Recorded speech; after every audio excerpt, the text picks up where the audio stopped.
Bismillahirrahmanirrahim. Assalamualaikum warahmatullahi wabarakatuh. Alhamdulillahirabbil alamin wassalatu wassalamu ala sayyidil mursalin wa ala alihi wa sahbihi ajma'in. Allahumma rabbi shrah li sadri wa yassir li amri wahlul 'uqdatam min lisani yafqahu qawli. Amma ba'd. Baik, pada sesi ini kita akan membahas tentang organisasi dan sistem informasi pada bab 3, bagian sistem informasi, organisasi dan strategi. Nah, di sini sistem informasi dan organisasi saling mempengaruhi satu sama lain. Sistem informasi dibangun oleh manajer untuk melayani kepentingan perusahaan. Pada saat bersamaan, organisasi harus waspada sekaligus terbuka terhadap pengaruh dari sistem informasi untuk mendapatkan manfaat dari teknologi baru. Nah, interaksi antara teknologi informasi dengan organisasi begitu rumit dan dipengaruhi oleh banyak faktor, termasuk diantaranya struktur organisasi, proses bisnis, politik, budaya, lingkungan sekitar, dan keputusan manajemen di situ, ya. Nah, di sini kita perlu memahami bagaimana sistem informasi dapat mengubah kehidupan sosial dan pekerjaan. Kalian tidak akan dapat merancang sistem baru dengan sukses apapun memahami sistem yang sudah ada tanpa memahami organisasi bisnis Anda sendiri. Nah, nanti sebagai manajer, kalian adalah salah satu orang yang akan memutuskan sistem seperti apa yang akan dibuat, apa yang akan mereka kerjakan, dan bagaimana mereka diimplementasikan. Mungkin kalian tidak dapat mengantisipasi konsekuensi dari keputusan-keputusan tersebut. Nah, beberapa perubahan terjadi dalam organisasi bisnis karena investasi di bidang teknologi. Informasi yang baru tidak dapat diramalkan dan hasilnya bisa saja tidak sesuai dengan harapan kalian. Contoh, siapa yang dapat membayangkan 15 tahun yang lalu surel atau surat elektronik atau email dan layanan pesan instan akan mendominasi proses komunikasi dalam organisasi bisnis dan para manajer dibanjiri 200 email per hari. Nah, di sini sistem organisasi kita lihat di sini bermula dari tantangan bisnis yang ini. Nah, tantangan bisnis kenapa? Perusahaannya makin tua, terus adanya kompetisi dan adanya teknologi yang baru. Maka kita perlu mengembangkan, mendeterminasikan strategi bisnis yang baru, mengembangkan rencana dan anggaran pelatihan, mengubah proses, mengubah budaya, dan menyebarkan penggunaan aplikasi. Nah, di sini dari manajemen organisasi teknologi, kita akan masuk ke sistem informasi, di mana sistem informasi akan memperoleh atau menjadikan cara baru yang inovasi dan mengkolaborasi berbagai cara untuk melayani kebutuhan konsumen. Nah, yang terakhir adalah business solution akan meningkatkan penjualan. Nah, sekarang kita lihat apa yang dimaksud dengan organisasi. Nah, organisasi di sini ada teknologi informasi dan di sini ada organisasi, di mana di tengahnya ini ada lingkungan, budaya, struktur, bisnis proses, politik, dan keputusan manajemen. Nah, hubungan dua arah yang kompleks di tengah ini ditengahi oleh banyak faktor. Jadi tidak hanya tergantung pada manajerial yang membuat keputusan atau tidak, tapi dipengaruhi oleh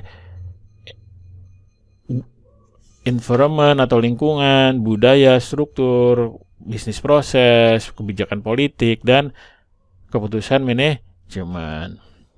Nah, berikutnya apa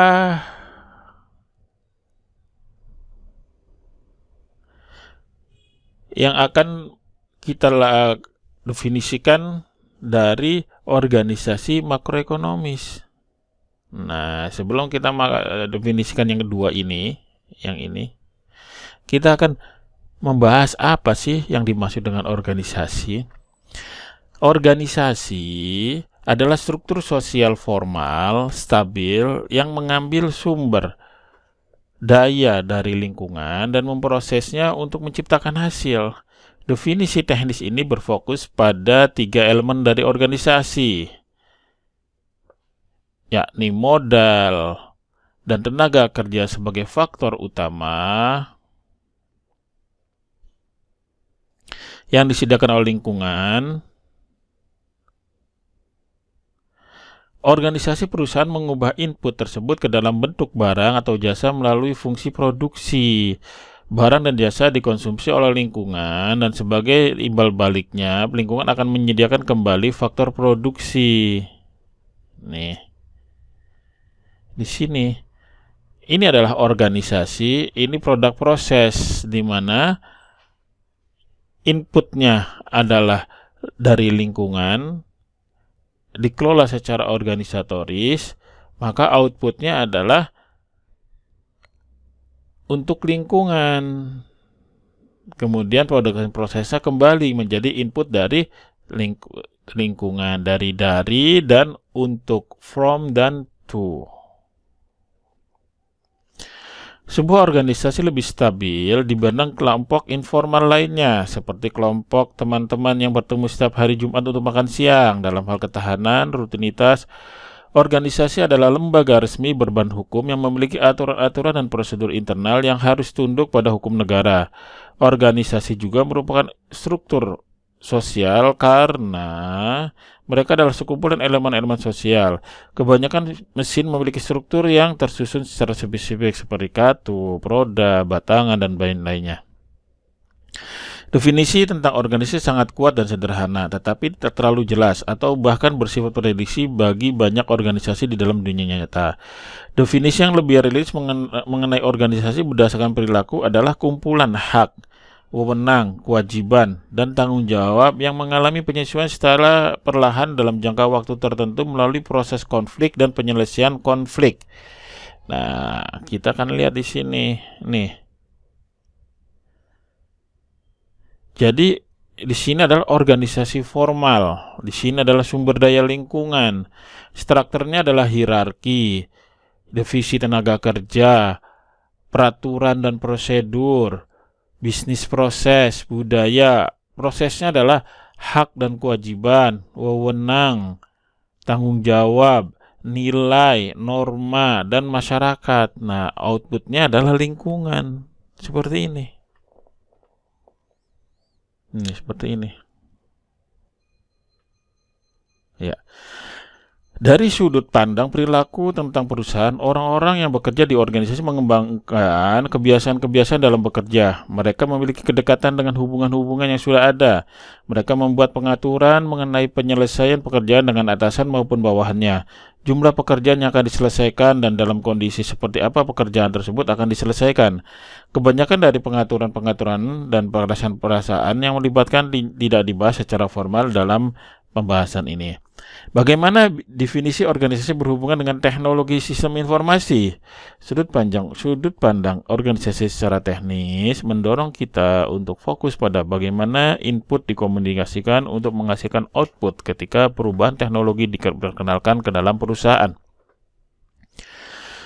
Perusahaan akan terlihat lebih mudah menerima dengan modal dan tenaga kerja pengganti. Namun, definisi dari suatu organisasi berdasarkan pendekatan perilaku yang lebih realistis menunjukkan bahwa membangun sistem informasi yang baru atau membangun sistem informasi yang lama melibatkan lebih dari sekedar penataan ulang mesin atau pekerja. Bahwa beberapa sistem informasi mengubah keseimbangan, hak, kewajiban, tanggung jawab, dan perasaan di dalam organisasi yang telah dibangun dalam waktu yang panjang. Nah, perubahan teknologi memerlukan perubahan mengenai siapa yang memiliki dan mengendalikan informasi, siapa yang punya hak untuk akses dan mempengaruhi informasi tersebut, siapa yang membuat keputusan tentang siapa, kapan, dan bagaimana. Pandangan yang lebih rumit ini memaksa kita untuk melihat kepada cara kerja yang telah dirancang dan prosedur yang digunakan untuk menghasilkan output atau hasil akhir. Nah, definisi organisasi secara teknis maupun perilaku tidak bertentangan satu sama lain. Keduanya justru saling melengkapi satu sama lain. Definisi teknis memberitahu kita bagaimana ribuan perusahaan di pasar yang kompetitif menggabungkan modal, tenaga kerja, dan teknologi informasi. Sedangkan model perilaku membawa kita melihat perusahaan secara individu untuk melihat bagaimana teknologi yang mempengaruhi pekerjaan di dalam organisasi. Nah, kita lihat di bagian 3.2 yang ini sebelumnya. Nih, menjelaskan bagaimana masing-masing dari definisi dapat membantu menjelaskan hubungan antara sistem informasi dan organisasi. Ini organisasi, ini input dari lingkungan, ini output untuk lingkungan, dan ini kembali ke sebuah proses bisnis. Berikutnya adalah kita akan bahas tentang ciri-ciri organisasi. Seluruh organisasi modern memiliki karakteristik tertentu. Birokrasi mereka mengatur dengan jelas pembagian tenaga kerja dan spesialisasi. Organisasi menyusun spesialisasi dalam hierarki kewenangan, di mana setiap orang bertanggung jawab kepada seseorang dan kewenangan seseorang dibatasi oleh tindakan-tindakan spesifik yang diatur oleh peraturan abstrak atau prosedur. Nah, peraturan ini membuat sistem pengambilan keputusan yang berimbang dan universal. Organisasi mencoba untuk mempekerjakan dan mempromosikan pekerja berdasarkan kualifikasi teknis dan profesionalitas, bukan koneksi pribadi. Organisasi terfokus pada prinsip efisiensi maksimal output dengan menggunakan input yang terbatas. Ciri lain dari organisasi diantaranya adalah proses bisnis mereka, budaya organisasi, politik organisasi, lingkungan sekitarnya, struktur organisasi, tujuan, konstituen, gaya kepemimpinan. Nah, semua ciri ini mempengaruhi jenis sistem informasi yang digunakan oleh organisasi. Nah, kita akan melalui yang berikutnya adalah rutinitas dan proses bisnis yang merupakan salah satu dari ciri organisasi. Nah, seluruh organisasi, termasuk organisasi bisnis, menjadi efisien dari waktu ke waktu karena individu-individu di dalam perusahaan mengembangkan rutinitas atau sebuah rutin di sini. Rutinitas untuk memproduksi barang dan jasa. Rutinitas terkadang disebut sebagai prosedur operasional standar atau SOP atau standar operasional atau standard operating procedures di sini.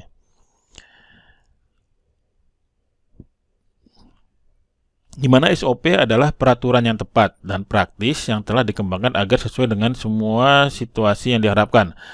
Ketika para pekerja mempelajari rutinitas ini, mereka menjadi sangat produktif dan efisien, serta perusahaan dapat menekan biaya lembur sambil meningkatkan efisiensi.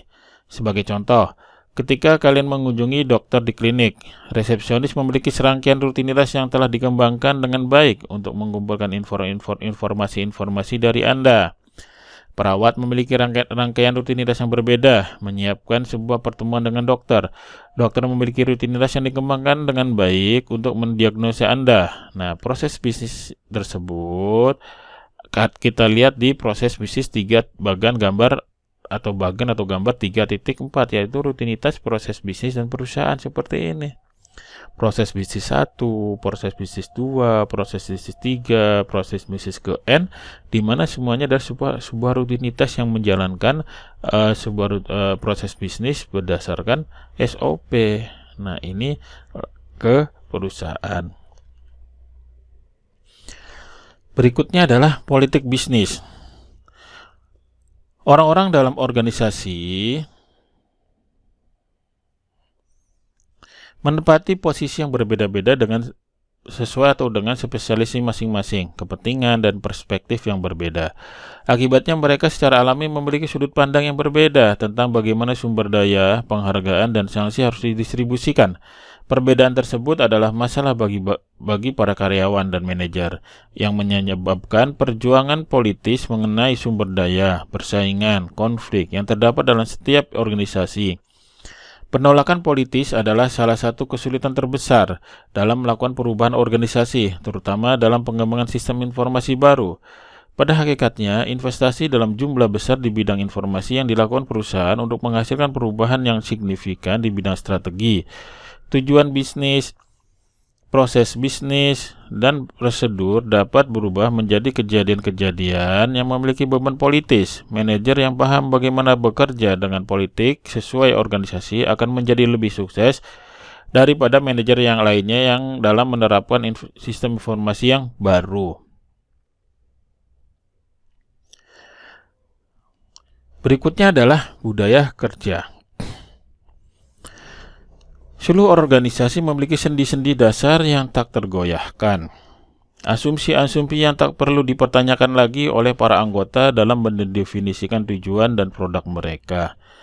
Budaya organisasi meliputi serangkaian asumsi-asumsi ini mengenai produk apa yang akan diproduksi, bagaimana organisasi harus memproduksinya, di mana dan untuk siapa. Umumnya asumsi-asumsi yang telah menjadi budaya ini diterima sepenuhnya untuk diteruskan dan jarang sekali proses dibahas. Proses bisnis adalah cara utama organisasi dalam menghasilkan nilai, biasanya menaungi budaya organisasi. Kita dapat melihat budaya organisasi pada pekerjaan dengan melihat di sekeliling universitas maupun sekolah. Beberapa asumsi mendasar tentang kehidupan kampus lebih dipahami oleh para profesor ketimbang mahasiswa. Alasan mahasiswa mendatangi kampus adalah untuk belajar, masuk ke kelas, dan mengikuti mata kuliah yang dijadwalkan. Budaya organisasi adalah upaya kuat pemersatu yang mencegah terjadinya konflik politis dan mendukung pemahaman umum, persetujuan pelaksanaan prosedur dan praktik-praktik pada umumnya. Jika kita semua saling berbagi tentang asumsi budaya dasar yang sama, persetujuan mengenai masalah-masalah lain sepertinya lebih mudah diwujudkan.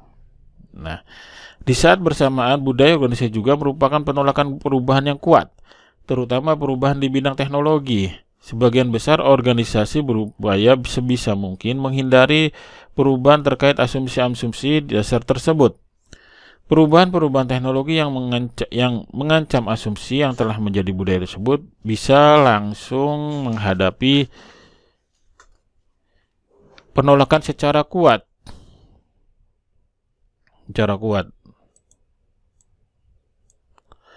Bagaimanapun, ada waktunya di mana jalan satu-satunya yang harus bertempuh perusahaan untuk maju adalah dengan menerapkan teknologi baru tersebut, meskipun bertentangan dengan budaya organisasi yang sudah terbentuk. Ketika hal ini terjadi, seringkali teknologi tersendat, sementara budaya tersebut secara perlahan melakukan penyesuaian. Berikutnya kita akan membahas tentang lingkungan organisasi. Lingkungan organisasi berada di dalam lingkungan tempat mereka memperoleh sumber-sumber daya dan menyediakan hasil akhir berupa barang dan jasa. Organisasi dan lingkungan memiliki hubungan timbal balik di satu sisi. Organisasi terbuka serta bergantung pada kondisi sosial dan lingkungan di sekitarnya. Tapi tanpa sumber daya finansial dan tenaga kerja, organisasi tidak akan pernah ada. Orang-orang bekerja secara konsisten untuk mendapatkan gaji ataupun memperoleh pendapatan dari pelanggan. Organisasi harus merespon dengan baik undang-undang dan persyaratan yang diwajibkan pemerintah, termasuk perilaku pelanggan dan pesaing. Di sisi lain, organisasi dapat mempengaruhi lingkungannya, seperti contoh, organisasi bisnis membentuk kerjasama dengan organisasi bisnis lainnya untuk mempengaruhi proses politik. Kita lihat gambar berikut, gambar ketiga 3.5, yakni lingkungan dan organisasi memiliki hubungan timbal balik. Nah, gambar ini mengilustrasikan peranan sistem informasi dalam membantu perusahaan dalam mempersepsikan perubahan-perubahan yang terjadi pada lingkungannya serta bertindak bagi lingkungannya tersebut. Sistem informasi adalah instrumen penting untuk pemindahan lingkungan dengan membantu para manajer dalam mengidentifikasi perubahan-perubahan yang terjadi di luar dan memerlukan respon perusahaan. Pada umumnya, lingkungan perusahaan lebih cepat daripada organisasi. Pada umumnya, lingkungan berubah lebih cepat daripada organisasi. Teknologi baru, produk baru, perubahan nilai, dan rasa dalam masyarakat. Banyak dari hal tersebut disebabkan oleh peraturan pemerintah yang baru yang menimbulkan tekanan pada budaya, politik, dan orang-orang di organisasi manapun. Sebagian besar organisasi tidak dapat beradaptasi secara cepat dengan perubahan lingkungannya. Lambannya prosedur operasi standar, konflik yang timbul akan perubahan-perubahan, ancaman terhadap nilai budaya yang telah ada, mencegah organisasi dalam melakukan perubahan yang signifikan. Nah, perusahaan-perusahaan yang baru mulai berdiri umumnya kekurangan sumber daya untuk bertahan dalam situasi yang bermasalah semacam ini. Kita lihat ya. Nah, kenapa? Di sini kita lihat organisasi dan lingkungannya. Di sini adalah perusahaan-perusahaan, di sini adalah sumber daya dan kendala lingkungan, environment and resource and constraint. Berikutnya adalah pemerintah, kompetitor, pelanggan, lembaga keuangan, budaya. Berikutnya adalah pengetahuan dan teknologi akan masuk semuanya secara keseluruhan pada perusahaan. Nah, lingkungan membentuk suatu yang dapat dilakukan perusahaan, tetapi organisasi dapat mempengaruhi lingkungannya dan memutuskan berubah lingkungan sekaligus. Nah, teknologi informasi memainkan peranan penting dalam membantu organisasi mempersepsikan perubahan lingkungannya dan bertindak bagi lingkungannya. Nah, berikutnya adalah kita akan mengetahui bahwa ada juga teknologi dan inovasi yang menghasilkan atau teknologi dan inovasi bisnis yang dihasilkan olehnya atau hasil dari teknologi dan bisnis yang dapat mengubah secara drastis sendi-sendi dasar dan lingkungan organisasi bisnis. Nah, inovasi semacam ini disebut dengan disruptif atau mengganggu atau teknologi yang mengganggu. Kita lihat di Christensen 2003. Apa yang menyebabkan teknologi menimbulkan gangguan? Dalam beberapa kasus, teknologi yang mengganggu atau disruptif teknologis adalah produk pengganti yang memiliki kinerja lebih baik, kadang-kadang jauh lebih baik daripada produk yang pernah dihasilkan sebelumnya. Mobil menggantikan kuda sebagai pengangkut. Pengolah kata menggantikan mesin tik. iPod buatan Apple menggantikan CD player. Foto digital menggantikan foto menggunakan klis. Telepon kabel digantikan oleh handphone. Dalam kasus tersebut, seluruh industri tersebut kehilangan bisnis mereka. Dalam kasus lain, teknologi yang mengganggu ini semakin meluas di pasarannya. Biasanya karena berfungsi lebih baik dan memiliki harga yang lebih murah ketimbang produk sebelumnya. Pada akhirnya, teknologi yang mengganggu tersebut berubah menjadi pesaing dengan harga yang murah dibandingkan semua produk yang pernah dijual sebelumnya. Drive penyimpanan atau hard disk adalah salah satu contohnya. Hard disk kecil digunakan pada PC semakin meluas di pasaran dengan menawarkan harga yang murah untuk media penyimpanan digital bagi file-file berukuran kecil. Akhirnya hard disk PC kecil tersebut merajai pangsa pasar hard disk. Beberapa perusahaan masih mampu menciptakan teknologi-teknologi sejenis dan bersaing sengit di dalam memperoleh keuntungan. Beberapa belajar mengadaptasikan organisasi bisnisnya secara cepat dan sisanya lenyap atau bangkrut disebabkan oleh produk, jasa, dan model bisnis mereka ketinggalan zaman. Teknologi yang mengganggu ini sangat efisien dalam menghilangkan hal-hal yang tidak diperlukan dalam jangka panjang. Banyak kasus di mana perusahaan tidak mendapatkan keuntungan sama sekali dan semua manfaat tersebut beralih ke pelanggan. Kita lihat contohnya pada tabel 3.1, yakni teknologi yang mengganggu dengan tagline yang menang dan yang kalah. Nah, kita bahas satu persatu. Teknologi yang pertama adalah mikroprosesor atau chip yang digunakan pada tahun 1971. Penjelasannya adalah ribuan bahkan jutaan transistor dalam sebuah chip silikon. Nah, yang kalah dan yang menang adalah perusahaan mikroprosesor menang. Ada Intel, Texas Instruments, sementara perusahaan transistor mengalami penurunan. Ada General Electric, GE. Jadi, mikroprosesor menggantikan transistor dalam jumlah yang banyak. Jadi akhirnya mikroprosesor menjadikan pengganti dari transistor, yang perusahaan yang menang adalah Intel, Texas Instruments, yang kalah adalah General Electric. Nah, kita lihat berikutnya tahun 1975. Di sini adalah komputer pribadi atau personal computer. Penjelasan di sini adalah kecil, tidak terlalu mahal dan berfungsi sebagai komputer desktop. Nah, produsen personal komputer yang berjaya adalah HP, Apple, IBM, sedangkan produsen mainframe, komputer-komputer besar, mainframe seperti IBM, mini komputer dan mini komputer itu kalah. Berikutnya adalah digital fotografi yang mulai semarak pada tahun 1975. Menggunakan chip sensor gambar atau CCD, charge coupled device, untuk merekam gambar. Maka yang kalah dan yang menangnya adalah produsen CCD dan kamera tradisional menang, dan perusahaan penghasil pita film atau klise kalah. Dan kita ketahui bahwa saat ini sudah tidak ada lagi kamera yang menggunakan klise karena sudah digantikan oleh teknologi CCD. Berikutnya adalah World Wide Web.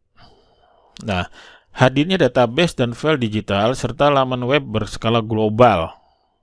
Yang kalah dan menang adalah para pemilik konten dan berita online diuntungkan, sedangkan perusahaan media tradisional, koran, majalah, siaran, televisi gulung tikar. Jadi, adanya teknologi baru akan menghilangkan, bahkan akan menghapus teknologi lama, dan efeknya adalah banyak perusahaan yang menggunakan teknologi lama akan kalah atau bangkrut. Berikutnya adalah tahun 98, yakni ada layanan internet, musik, video, dan TV.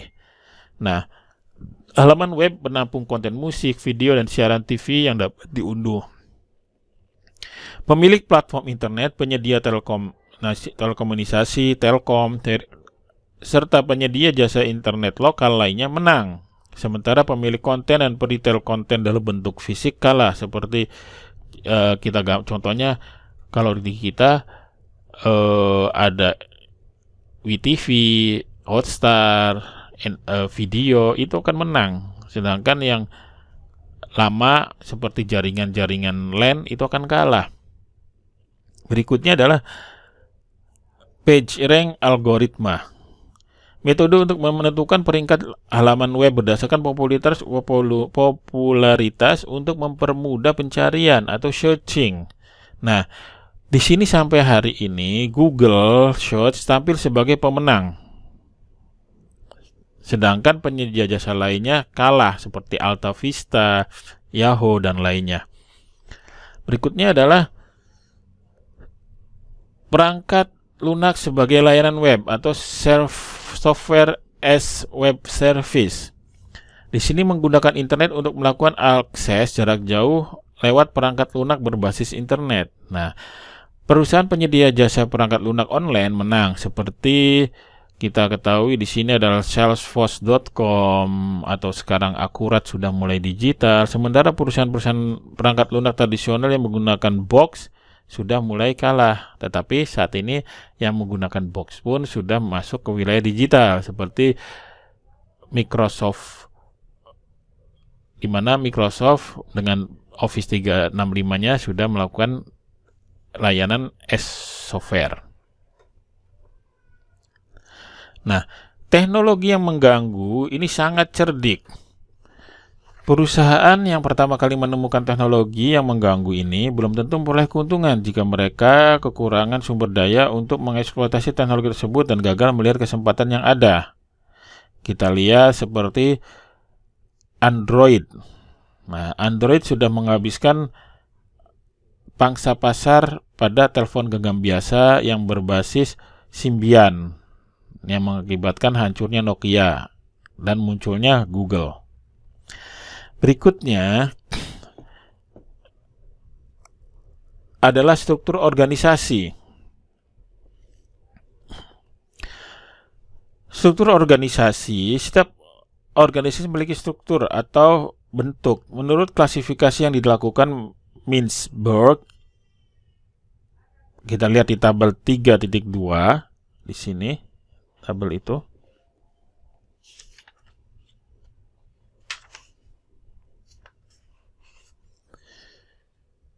Organisasi itu adalah entrepreneur structure, machine birokrasi, divisionalisasi birokrasi, professional birokrasi, dan adhokrasi.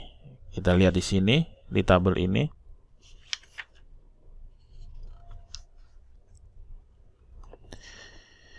Jenis sistem informasi yang kita temukan dalam organisasi bisnis dan sifat-sifat masalah yang berhubungan dengan sistem tersebut seringkali mencerminkan jenis struktur organisasi.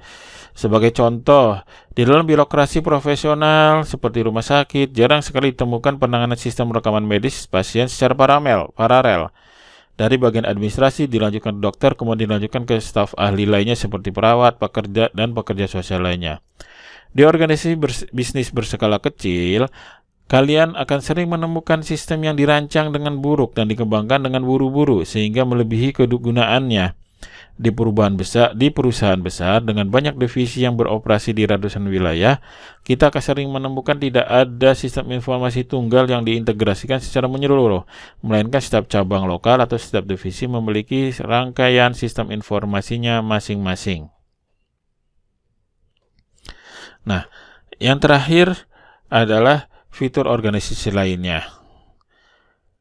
Organisasi memiliki tujuan dan menggunakan cara yang berbeda